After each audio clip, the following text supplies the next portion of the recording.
नमस्ते मेरे भाई। इधर आओ, तुम इधर आओ यार। क्या है यार, तुम क्या कर रहे हो वहां पे हैं? ढंग से ट्रीट नहीं करते तुम।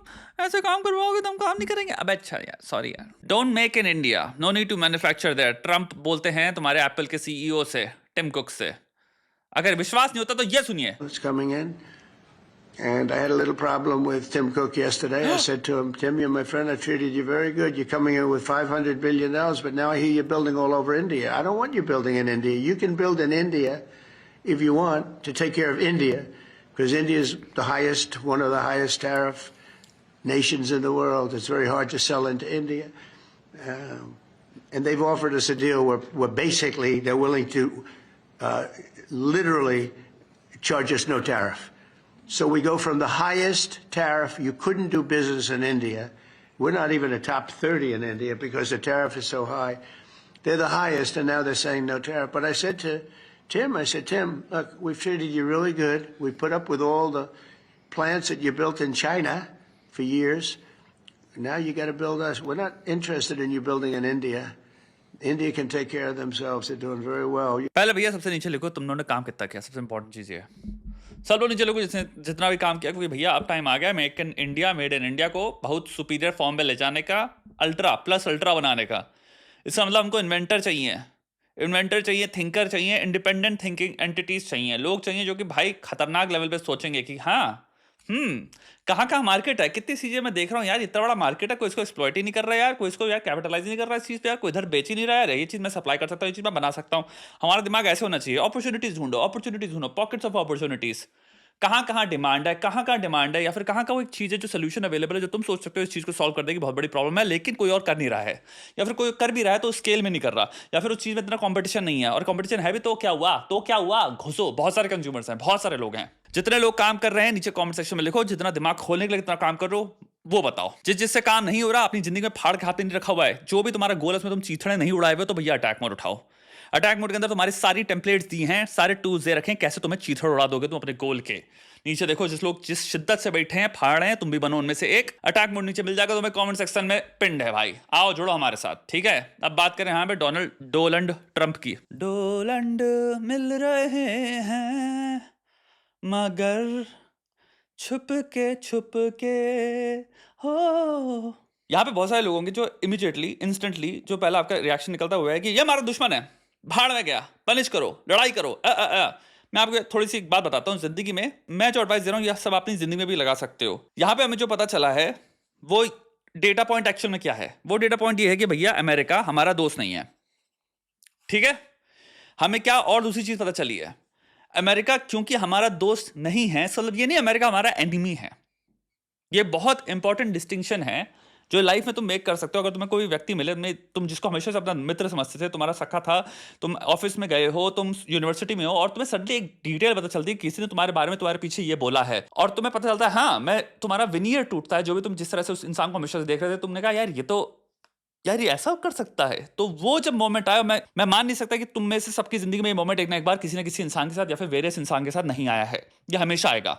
अब यहां पे एक चीज समझना, जस्ट बिकॉज समबडी के बारे में रिवील हुआ है कि ये तुम्हारे दोस्त नहीं है, हमारे साथ प्रॉब्लम क्या होती है, हम काफी हद तक बाइनरीज में खेलते हैं, तो हमारे हो जाता है ये दुश्मन है या फिर ये भाड़ में जाए। नहीं भाई, वहां पे तुम्हें दो चीजें कंसिडर करनी है। पहला, द इंटेंसिटी ऑफ बिट्रेयल। यहां पे इंटेंसिटी ऑफ बिट्रेयल क्या है, मैं कहूंगा 5 है out of 10। 5 out of 10 technically क्या है, मैनेजेबल है। ऑल्सो ये तुम्हें रिवील कर रहा है more data than harm. This is how this person actually behaves. I am actually very very thankful कि रियल डेटा मिल रहा है मुझको, ऑब्जर्वेबल डेटा मिल रहा है मुझको। अगर इंसान ने जो किया उसका डैमेज इंटेंसिटी में ये है कि भाई एक्टिवली हार्म पहुंच रहा है मुझको, तो यस मैं शायद इसको एनिमी की उसमें डालना चाहूंगा, क्योंकि सामने वाला एक्टिवली हार्म कर रहा है मुझको।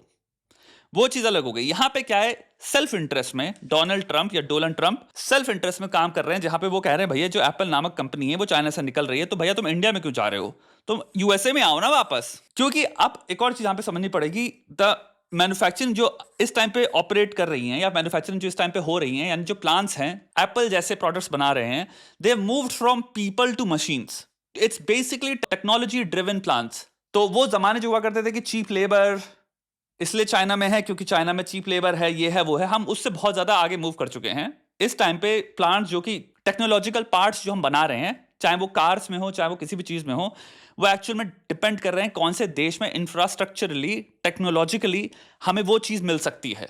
चाइना ने एक बहुत डेंजरस स्मार्ट चीज क्या करी, over the period of time technologically ऐसे प्लांट्स बहुत ज्यादा बिल्ड कर लिए कि आप डायरेक्ट चाइना से ही इसलिए मैन्युफैक्चर करवा लेते हो, क्योंकि it has nothing to do with now cheap labour, it has everything to do with supply of तुम्हारी वो टेक्नोलॉजिकल नीड्स जो हैं। तो ये बेसिकली टेक्नोलॉजिकल हब्स हैं, और एक बहुत बड़ा रीजन यही है मैन्युफैक्चरिंग पे काफी हद तक पूरी दुनिया में बहुत सारी कंपनियां रिलाय करती हैं चाइना पे, बिकॉज उनको instead of creating something like that directly वो टेक्नोलॉजी अवेलेबल है वहां पे, वो प्लांट्स ऑलरेडी पूरे बने हुए हैं, तुम्हें सिंपल उनसे खरीदना है। ये चीज उन्होंने बहुत स्मार्ट करी है। इस चीज़ों में मैं कहूँगा जितने लोग और ज़्यादा लर्नेड हैं, जो जिन लोगों का ये सब्जेक्ट्स हैं, जो लोग इन चीज़ों के बारे में पढ़ रहे हैं, मैं आशा करूँगा आप सबसे, मेरी विनती है कि आप और वीडियोस बनाएं ताकि मैं भी एजुकेट हो पाऊँ और बाकी लोग एजुकेट हो पाएं। आई थिंक एक बहुत बड़ा मार्केट है इंडिया में जहाँ पे टेक्नोलॉजिकली जो कॉम्पिटिशन चल रहा है वो कोई यूट्यूबर्स अगर कवर कर पाए जिनकी ये फील्ड है, मेरी फील्ड नहीं है, तो मेरी आशा होगी, विनती होगी, क्योंकि मैं जो बात कर रहा हूँ उसमें बहुत फ्लॉज होंगे, बहुत मिस्टेक्स होंगी, मेरी फील्ड नहीं है। तो मैं तो सिंपल कुछ आर्टिकल्स पढ़ रखे हैं, उसके बेसिस पे निचोड़ के मैं तुम्हें कुछ बात बता रहा हूँ। जो इसकी प्रिसीजन होगी, स्पेसिफिटी होगी, जो एक्चुअल में डेटा होगा, जो कॉम्प्लेक्सिटी होगी, जो नुआंस होगा इस चीज में, वो एक इंसान जो चीज पढ़ रहा है, जो इस फील्ड में है, जिसके पास मास्टर लेवल की नॉलेज है, वही शेयर कर सकता है। और मैं यहाँ पे विनती करूंगा, एक बहुत बढ़िया अपॉर्चुनिटी है अर्निंग मनी की, प्लीज ऐसे चैनल बनाएं जहां पे आप एक्सप्लेन करें टेक्नोलॉजिकली चाइना में क्या चीजें हैं जिससे वो एडवांस्ड है, दूसरे कंट्रीज टेक्नोलॉजिकली क्या क्या चीजें कर रहे हैं, कहां कहां पे पहुंच चुके हैं, मैन्युफैक्चरिंग पॉइंट ऑफ व्यू से, हर एक पॉइंट ऑफ व्यू से, बट स्पेसिफिसिटी एंड डिटेल। एनीहू, सो हम वापस आते हैं इधर। तो आई अंडरस्टैंड डोनाल्ड ट्रंप या डोनाल्ड ट्रंप क्यों चाहेंगे कि ओ आओ भैया तुम हमारे इधर आओ, क्योंकि तुम एक बहुत भयंकर लेवल पे जो इंफ्रास्ट्रक्चर क्रिएट करोगे अब इंडिया में वापस, जो अब तुम जीरो से क्रिएट करोगे टेक्निकली, तो वो चीज आप भैया इंडिया क्यों लेके आओगे, आप इधर ही लेके आओ, अमेरिकन कंपनी हो भाई, अमेरिका में आओ। सो डोनाल्ड ट्रंप के पॉइंट ऑफ व्यू से भी आई अंडरस्टैंड, हमारे पॉइंट ऑफ व्यू से ऑफ कोर्स हमारा फायदा होता, डोनाल्ड ट्रंप के पॉइंट ऑफ व्यू से वी कैन अंडरस्टैंड, बट हमारे पॉइंट ऑफ व्यू से भाई ऑब्वियसली नॉट। कोई भी चीज जो स्टार्ट होती है एक नॉर्म क्रिएट करती है, स्टैंडर्ड क्रिएट करती है। अगर एप्पल का प्लांट यहाँ पे लगेगा, एप्पल के प्लांट से बहुत सारी कंपटीशन क्रिएट होगा, बहुत सारे लोग हो सकता है सीखेंगे, बहुत सारे तरह की टेक्नोलॉजी इंडिया में आएगी, तो वो टेक्नोलॉजी रेप्लिकेट होती है, दूसरे प्लांट्स में आएगी, तो हमारा फायदा होता in many ways, in many ways, पैसा तो आता ही आता। तो वापस ओरिजिनल पॉइंट पे आते हैं। पहली चीज होती है इंटेंसिटी ऑफ बिट्रेयल, सेकेंड चीज होती है एक्यूरेट डेटा। एक्यूरेट डेटा से आपको पता चलता है जब आपकी जिंदगी में कोई ऐसा हरामखोर इंसान आपको मिले जिससे आपको पता चलता है कि आपकी ये अपना फायदा सबसे ज्यादा सुप्रीम रखेगा, दोस्ती यारी प्रॉफिट इसको कोई मतलब नहीं है। यानी कि इसने देखा कि ईरान से हमारी बहुत अच्छी रिलेशनशिप है, ईरान से हम ऑयल खरीदते हैं, बहुत बढ़िया रिश्ता चल रहा है ईरान के साथ, हमारा अच्छा खासा घनिष्ठ मित्रता थी। इसको अपनी सेल्फिशनेस से, ताकि ईरान वीक हो, इसने क्या किया, ऑयल रिलेशनशिप तोड़वा के हमसे बेड़वा ली। अब हम अमेरिका से, अगेन मैं यहाँ पे ओवर सिंप्लीफिकेशन में बातें कर रहा हूं, हो सकता है चीजें बहुत ज्यादा कॉम्प्लेक्स हो, बट मोटे मोटे तौर पर अब हम अमेरिका से काफी तेल शायद खरीदते हैं जो हम ईरान से खरीदा करते थे। तो मेरा पॉइंट यही, जब इसकी सेल्फिशनेस की बात आती है तो ये अपने फायदे के लिए तुमसे कुछ भी करवाएगा, इसकी सेल्फिशनेस सुप्रीम रहेगी। जब आपको किसी व्यक्ति के बारे में ये पता चलता है तो आप एक चीज समझो, ये आपका दुश्मन नहीं है। यानी कि इस मोमेंट में आप दुश्मनी मत करो। जिंदगी में अगर हर एक इंसान से दुश्मनी करते रहोगे, हर एक जो भी तुम्हारे हित में नहीं सोच रहा, अगर उसको दुश्मन लेबल कर दोगे तो तुम बहुत अकेले हो जाओगे। फील्ड ऑफ प्ले ये होती है जहां पे आप एग्जैक्टली जानते हो कौन कैसा है, यानी कि आपको पता है कौन घोड़ा है, कौन हाथी है, कौन प्यादा है और कौन क्वीन है, और फिर आप जो लाइफ में मूवमेंट्स करते हो वो उस हिसाब से करते हो। यानी कि अब मैं जो भी प्ले करूंगा वो डिपेंड करता है कि ये इंसान उस प्ले में मेरे कैसे फायदा आएगा, ऑल्सो ये इंसान मेरे प्ले को कैसे डैमेज कर सकता है। तो मुझे कितनी इंफॉर्मेशन इंसान को इंपार्ट करनी है, मुझे कौन से प्लेस खेलने हैं जहां पे इस इंसान के सेल्फिश इंटरेस्ट और मेरे इंटरेस्ट अलाइन करते हैं, जहां पे ये सडनली कंडीशनली दोस्त बन जाएगा मेरा बहुत स्ट्रांग, और मेरे पास लेवरेज आता है, क्योंकि मुझे पता चल गया है डेटा के थ्रू ये इंसान सिर्फ और सिर्फ अपनी सेल्फिशनेस पे एक्ट करता है, ये एक्चुअली मोर एसेट है देन लायबिलिटी। यानी कि मुझे अब इस इंसान के साथ जब भी कोई प्ले करने हैं वहां पे मुझे हमेशा देखना है कि इसका फायदा कैसे होगा। अगर मैं इसका फायदा कर सकता हूं तो भाई ये इंसान मेरी साइड में है। It's as simple as that. दुनिया में इससे बेटर कुछ नहीं है कि ये जानो सामने वाले लोग कौन है रादर देन कैसे हैं। अच्छे बुरे से ऊपर उठो। अगेन ये भी कंडीशनल है, अच्छा बुरा ऑब्वियसली कुछ एरियाज में बहुत इंपॉर्टेंट है। बदतमीजी कोई कर रहा हो, कोई लड़की छेड़ रहा हो, तो वो तो ऑब्वियसली बुरा है। वहां पे कोई ये कंडीशन नहीं आ रही कि अच्छे बुरे से मेरे को उठना है, नहीं भाई, वहां पे तो खड़ा होना चाहिए। जहां पे अच्छे बुरे की कैटेगराइजेशन के आप ऊपर देख सकते हो, वहां पे देखो इंसान है कौन। अगर ये बहुत बड़ा अपॉर्चुनिस्टिक इंसान है तो मे भी मुझे अपनी अपॉर्चुनिटी इसको नहीं बतानी चाहिए, मुझे सिर्फ वही इंफॉर्मेशन इस तक देखनी चाहिए, या फिर मुझे इंफॉर्मेशन ऐसे प्रेजेंट करनी चाहिए जहां पे ये इंसान कॉन्फ्लिक्ट ऑफ इंटरेस्ट क्रिएट नहीं होगा, ये मेरे अगेंस्ट एक्ट नहीं करेगा, मेरे अगेंस्ट मोबिलाइज नहीं करेगा। वहां तक वैसा रखो, रिश्ता दूरी का रखो, इतना रखो क्योंकि वो भी जरूरी है, वो भी एक बहुत बड़ा ताकतवर इंसान है। हर एक से दुश्मनी करके आप जिंदगी में नहीं जीत पाओगे। जिंदगी में डिप्लोमेसी में आपको सबके साथ बनानी पड़ेगी, और वो बनानी पड़ेगी has nothing to do with friendship, has nothing to do with loyalty. Loyalty उन केसेस पे कंडीशनल हो जाती है, आपका दुश्मन भी कई टाइम पे आपकी सेम टीम में होगा और आपको उस जगहों पे वर्क करना पड़ेगा, एंड इन अदर प्लेसेस भाई आप लोग ऑपोजिट कंपटीशन में खड़े होगे। अगेन एक और कंडीशन, दुश्मन से व्हेन आई से दुश्मन, यहां पे I mean somebody like China, I don't mean somebody like Pakistan जिसके साथ भाई हमारा डायरेक्ट हार्म है हर चीज में। अगेन कंटिन्यूअम है, तो हम कंटिन्यूअम के हिसाब से देखते हैं। कंपटीशन को भी हम दुश्मन कह सकते हैं कि वो हमारा कंपटीशन है, मेरा दुश्मन है, इसका मतलब ये नहीं लेकिन वो आपको नेसेसरली हार्म कॉज करना चाह रहा है, वो बस आपसे आगे बढ़ना चाहता है। हमारा एक्चुअल में टेक्निकली देखा जाए तो पूरी ग्लोबल इकोनॉमी के पॉइंट ऑफ व्यू से सब दुश्मन है, क्योंकि अगर आप इकोनॉमिकली डोमिनेट मारना चाहते हो तो आप ये कह रहे हो भाई हमें सबसे ज्यादा तेज बढ़ना है, सबसे आगे बढ़ना है और नंबर 1 पे जाना है, तो अमेरिका भी दुश्मन है आपका टेक्निकली। दिमाग में थोड़ी सी डिप्लोमेसी लाओ, थोड़ी सी फ्लेक्सिबिलिटी लाओ।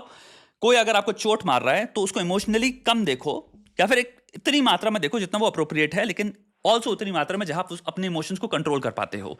यानी कि ठीक है मुझे इसकी औकात पता चल गई, लेकिन कोई प्रॉब्लम नहीं है, जब मैं इसके सामने बैठा हूं तो मैं आराम से चाय पी रहा हूं, स्माइल कर रहा हूं और इससे अपना रिश्ता बना के बैठा हुआ हूं। उस इंसान को भनक मत लगने दो कि तुम्हें उसकी औकात पता है, तुम्हें पता है वो कौन है। इसका मतलब ये नहीं कि रूठ गए, अब मैसेज रिप्लाई नहीं कर रहे। इमोशनली जितना ज्यादा प्रकट करोगे अपने आप को, उतना ज्यादा तुम आइसोलेट होते चले जाओगे, तुम्हारे दुश्मनों को उससे कोई फर्क नहीं पड़ेगा। जिस इंसान को फर्स्ट स्टेप में तुम्हारे अगेंस्ट जाने में फर्क नहीं पड़ा, उसको तुम्हें खोगे भी कुछ ज्यादा फर्क नहीं पड़ा, क्योंकि तुम्हें अपना अजीज समझता ही नहीं था तुम्हें। लेकिन वहां पे ये देखना है कि भाई इस इंसान की भी यूटिलिटी है, बिकॉज इनडायरेक्टली भी हो सकता है कुछ पावर इंसान होल्ड करता हो, तो हमें नहीं पता फ्यूचर में क्या होने वाला है। तो आइसोलेट किसी को मत करो जस्ट बिकॉज कोई तुम्हारा दोस्त नहीं है, इसका मतलब ये नहीं कि वो तुम्हारा दुश्मन है। ये बहुत छोटी सी चीज है, बट ये लाइफ में एज अ प्रिंसिपल बहुत इंपॉर्टेंट चीज है। आगे चल के तुम सब में ऑफिस में एंटर करोगे, ऑफिस पॉलिटिक्स होगी, बहुत हद तक पॉलिटिक्स होगी, वहां पे तुम्हें एक चीज देखना पड़ेगा, ये बहुत एप्लीकेबल चीज है कि भाई हर एक से तुम अगर बुरा ही मानते रहते हो, काफी लोग हैं जो कहते हैं मुझे बुरा लग गया, मुझे बुरा लग गया, इस चीज से तुम्हें थोड़ा सा ऊपर उठना पड़ेगा और तुम्हें देखना पड़ेगा भाई कि तुम्हारा मे बी काफी लोग दोस्त नहीं है, काफी लोग तुम्हें देखेंगे कुछ सेल्फिश इंटरेस्ट पे तुम्हारे अगेंस्ट काम करेंगे, लेकिन कहीं जगहों पे देखोगे वो इंटरेस्ट तुम्हारे साथ अलाइन हो रहे होंगे, वो तुम्हारे सगे हो जाएंगे। जहां पे तुम देख सकते हो कि हमारा दोनों का यूज है, वहां पे भाई अलाइन करो, लेकिन ये हमेशा याद रखो कि जहां हमारा यूज अलग हुआ, ये इंसान भरोसेमंद नहीं है, ये मौके पे आके धोखा दे देगा। मेरी बात समझ रहे हो? तो तुम्हें प्रैक्टिकल रियलिटी के हिसाब से खेलना है लाइफ में। ह्यूमन नेचर बहुत बहुत बहुत कॉम्प्लेक्स है, तुम्हें जिंदगी को भी उसी कॉम्प्लेक्सिटी के साथ आगे बढ़ना है। मैं बड़ा खुश हूं कि ट्रंप ये सब बातें ओपनली बोल रहा है, क्योंकि हमें यहाँ पे अब इसको चिढ़ के मत देखो, हमें देखो कि thank you very much. Actual में हमें पता चल रहा है भाई हमारा स्टैंड क्या, हमें गेम कैसे खेलना है। तुम्हारा गेम रिफाइन होता है सब चीज़ों से। जिंदगी को गेम की तरह देखो, मजे करो भाई, खतरनाक बनो, स्ट्रांग बनो। सबसे इंपॉर्टेंट चीज़ है ये कि तुम्हें रिसोर्स से और स्किल से इतना स्ट्रांग बनना है कि तुम पहली चीज़ अनअवॉइडेबल बनते चले जाते हो, तुम ताकतवर बनते चले जाते हो। उसके बाद फिर गेम है भाई। एट द एंड हम खेल किसके साथ रहे हैं? हम एक सोशल मैमल है और हमेशा सोशल मैमल्स, यानी कि हम एक सोशल सेटिंग और सोशल ऑर्गेनाइजेशंस में ही गेम खेलेंगे। यानी कि लोगों के साथ भी थोड़ा सा खेलना इंपॉर्टेंट चीज़ होती है, समझना इंपॉर्टेंट चीज़ होती है, बना के रखना इंपॉर्टेंट चीज़ होती है। बहुत सारे लोग होते हैं जिंदगी में, मेरे भी, कि जिनके एक्शंस देख के क्लियरली पता चलता है कि भाई ये पूरा गेम खेल रहा है, ये वाला गेम खेला जहाँ पे ये सबसे बना के रख रहा है। यानी इंसान सिर्फ मतलब का गेम खेल रहा है। सबसे बना के रखना मतलब भाई तुम किसी से लॉयल नहीं हो, तुम सिर्फ मतलब से लॉयल हो। यानी कि जब भी तुम्हारा मतलब किसी के साथ सिद्ध करना होगा, तुम उसको कॉल करोगे उस दिन। ऐसे बहुत लोग मिलेंगे तुम्हें जिंदगी में। उस दिन यहाँ पे ये समझ लो, ये नहीं कि मुझे इससे रिश्ता खत्म कर देना है। तुम्हें बुरा भी लगे, हो सकता है तुम उसको दोस्त समझते हो, बुरा मत मानो, अपना काम करो। वो दोस्ती के रिलेशनशिप नहीं है, ऐसे लोग बुरे नहीं है, बट ये दोस्त नहीं है। बस इनके अंदर लॉयल्टी नामक कोई चीज नहीं होगी, लेकिन कंडीशनल रेसिप्रोकल लॉयल्टी होगी। तो हमेशा यूजफुल इंसान रहो। जब इनको तुम्हारी जरूरत पड़ेगी तभी तुमसे बात करें, क्योंकि तुम्हें जरूरतमंद समझते हैं, तुम्हारे अंदर कुछ यूटिलिटी देखते हैं ये। लेकिन सेम चीज तुम्हें भी इनमें देखनी है कि भाई ठीक है, दोस्त नहीं हो तुम, कोई मेरी भावना नहीं आती, कल तुम तबाह रहोगे, मैं कोई बैठ के दुखी नहीं होगा, मैं रोऊंगा नहीं, मैं चुपचाप अपना साइड में अपना काम करूंगा। लेकिन इसका ये नहीं मैं रिश्ता खत्म कर रहा हूं अपना। आई होप इससे आप कुछ सीखते हैं। प्रैक्टिकल नेविगेशन, डिप्लोमेसी, नेगोशिएशन, ये सब चीज़ों के अंदर आती है। लाइफ में आपको जितना ज़्यादा हो सके प्रैक्टिकल बनो, जितना ज़्यादा हो सके प्रैक्टिकल बनो। ये चीज़ आप एक चीज़ देखोगे, काइंड ऑफ एक चाइनीज़ प्रैक्टिकल जो फिलॉसफी है टाओइज्म की, उसके अंदर भी आती है कि भाई सच से लड़ो मत, सच से दुखी मत हो, सच से चोट मत खाओ, सच को एक्सेप्ट करो और सच के साथ रोल करो। जो रोल कर सकता है, सच के साथ खेल सकता है, बी लाइक वाटर, वो जिंदगी बहुत जबरदस्त लेवल पे नेविगेट करेगा। जो सच सुन के बुरा लगता है, जिसको चोट खा जाता है, वो फॉर्मलेस नहीं किया है, फॉर्म में है, वो फ्लेक्सिबिलिटी नहीं है उसके अंदर। आप न्यूअर रियलिटी से अडेप्ट नहीं कर पा रहे हो इजीली। लाइफ को आप चेंज नहीं कर सकते, ये एक चीज समझना। जिंदगी में तुम सिर्फ अपने रिएक्शन को कंट्रोल करते हो। जिंदगी में बाकी कोई भी एलिमेंट दूसरा नहीं है जिसको तुम कंट्रोल कर सकते हो। लोग जैसे सोचेंगे वो वैसे ही सोचेंगे। चाहे तुम कितने सर्व शक्तिशाली भी बन जाओ, तुम्हें ऐसे लोग दिखेंगे, तुम्हें लगता है क्योंकि आप मेरे पास पावर है, मैं किसी को कंट्रोल कर सकता हूं। तुम्हें लोग मिलेंगे जो कहेंगे कि भाई मैं ध्वस्त हो जाऊंगा लेकिन तुमसे कंट्रोल नहीं होऊंगा। फिर क्या करोगे? आप चाहे कितने ताकतवर हो जाएं, आप चाहे कितने कमजोर रहें, आप किसी को कंट्रोल नहीं कर सकते। आप कैसे रिएक्ट करते हो सिचुएशंस को, उस पर ध्यान दो, तो उस पर वर्क करो। वहां पे जो फ्लेक्सिबल हो गया, वहां पे जो समझ सकता है कि भाई ठीक है ये रियलिटी है, याद रखना ये रियलिटी देखो और उसके हिसाब से फिर एडजस्ट करो। अगेन लास्ट कंडीशन, इसका मतलब ये नहीं कि भाई अगर रियलिटी हॉरिबल दिख रही है और तुम्हारे मॉरल प्रिंसिपल्स एक्चुअली में चीख रहे हैं कि भाई ये गलत हो रहा है, तो वहां पे भी हम रोल कर रहे हैं, ये नहीं कह रहा हूं। मोरालिटी भी इंपॉर्टेंट है, बट इन मोस्ट सिचुएशंस बात मोरालिटी की नहीं होती। जहां पे आपको सच मिल रहा है लोगों के बारे में, वहां इमोशनल जो आप रिएक्शन दे रहे हो, इमोशनैलिटी से निकलो, मैं कह रहा हूं। I hope this helps.